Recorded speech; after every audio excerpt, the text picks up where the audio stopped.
त्यागी जी, क्या आप एनडीए के साथी हैं? आपको ये चिंता कभी होती है कि क्या ये मंदिर, मस्जिद, ज्ञानवापी, अलग अलग जो मुद्दे आ रहे हैं, इसकी वजह से सामाजिक सौहार्द देश में बिगड़ सकता है?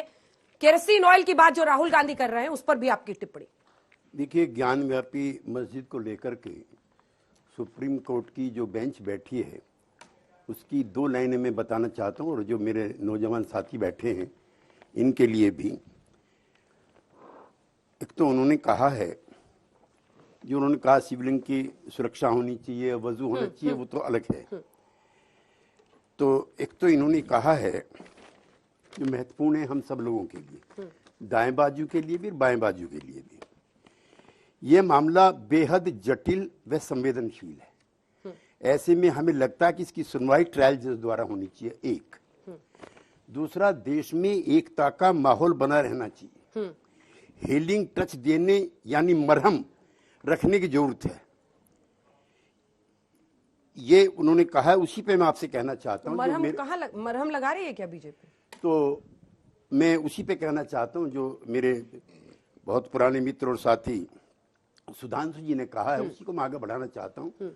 और मैं अपने नौजवान जो साथी हैं उनसे भी कहना चाहता हूँ कि हर मुसलमान को, हर इंडियन मुस्लिम को मानना चाहिए, महसूस करना चाहिए कि गजनी, तैमूर लंग, मोहम्मद गोरी और बाबर हमलावर थे और आक्रामक थे।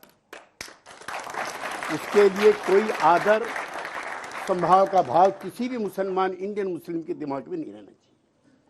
उसके साथ साथ ही हर हिंदुस्तानी को, और पर्टिकुलरली जो हिंदूज हैं, उनको ये भी महसूस करना चाहिए कि अमीर खुसरो, रजिया सुल्तान, रस खान, मानुस हो तो वही रस खान, ब्रज क्या है, ब्रज गोकुल गांव किनारे, जो पशु हो तो कहा बस में वो चरो नहीं तो नंद। कहावत में अटके तो उनसे पूछ लीजिए। अटके नहीं है, नहीं वो उम्र का भी थोड़ा फर्क है। जायसी, जिसने पद्मावत लिखा, बहुत दिनों तक ऐसा साहित्य लिखा नहीं, और ये मेरे से ज्यादा विद्वान भी है, मुझे कबूल करने में कोई दिक्कत नहीं है।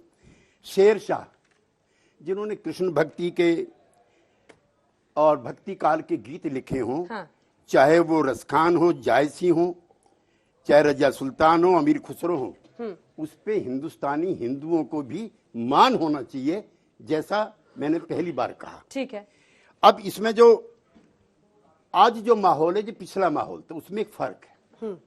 और मैं अपने मित्र से कहना चाहता हूं कि अब पहले की तरह से नारे नहीं लगते। मैं, चूंकि मेरी उम्र ज्यादा है, इसलिए उन घटनाक्रमों का, जब सैयद साबुद्दीन यहाँ पर, मैं रहता था विठल भाई पटेल हाउस में, रोज वहां पर कार्यक्रम होते थे बाबरी मस्जिद एक्शन कमेटी के, उसकी टक्कर पे होते थे विश्व हिंदू परिषद के, अशोक सिंघल साहब उस समय जिंदा थे जी।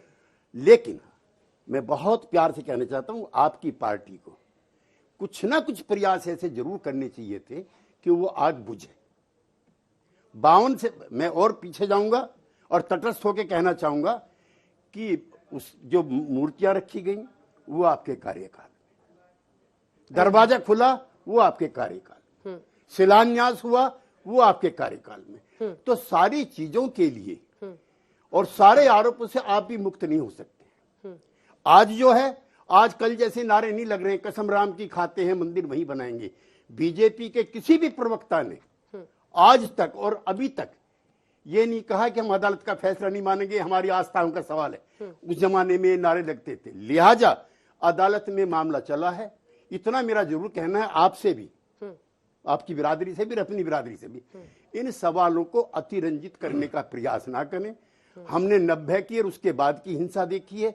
देश प्रगति के पथ पर है, रोज नई योजनाएं लागू हो रही हैं, तमाम दुनिया में हमारा नाम रोशन हो रहा है। और आज के अखबारों की सुर्खियां हैं कि अब तक का सबसे ज्यादा जो एफडीआई है, फॉरेन डायरेक्ट इन्वेस्टमेंट, हिंदुस्तान में आया है। इसलिए इसको और ऊंचाइयों पे ले जाना है तो शांति और सौहार्द कायम करना होगा। लेकिन राहुल गांधी तो कह रहे हैं कि बहुत बुरा हाल है, श्रीलंका की तरह हो रहा है देश। अब मैं, मुझे 1 मिनट और बस 1 मिनट, आपने राहुल जी पे बोला नहीं तो उसका भी, मैं विदेशों में जाने का हम सब लोगों को मौका मिलता है। मैं पार्लियामेंट के दोनों सदनों का मेंबर रहा हूं, लिहाजा मैं बहुत जिम्मेदारी के साथ आपसे कहना चाहता हूं कि 1982 में इनके नेता नरसिंह राव जी देश के प्रधानमंत्री थे।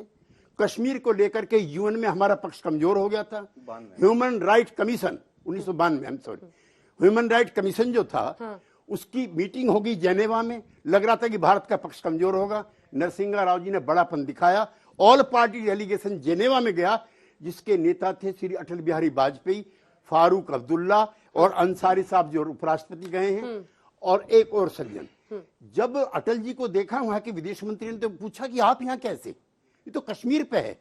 उसने कहा कश्मीर पे विवाद हम पार्लियामेंट में करेंगे, हम भारत को रिप्रेजेंट करने आए हैं। मेरा बहुत नम्र आग्रह है, जब हिंदुस्तान बोलते लेने दीजिए भाई, या बोल भी नहीं इतनी सकते देर से आप बोल ही रहे हैं तो आप आप इंटरव्यू इतिहास में घुमा रहे हैं, क्योंकि आप बीजेपी के पक्ष कर, वर्तमान पे बात नहीं कर तो रहे हैं आप। बीजेपी कोई बुरी चीज है क्या? नहीं, मैं कब कह रहा हूं बुरी चीज है?